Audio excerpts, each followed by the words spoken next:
I'd like to return this couch. I'm not satisfied with it.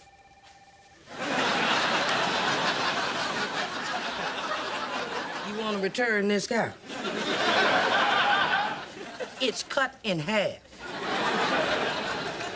That's what I'm telling you. Did you cut this couch in half?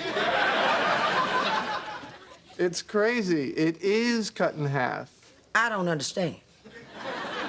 This couch is cut in half.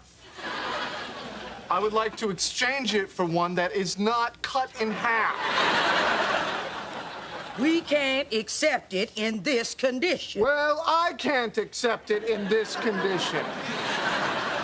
You're telling me this couch was delivered to you like this? Look, I'm a reasonable man. I will accept store credit. I'll give you store credit in the amount of $4. I will take it.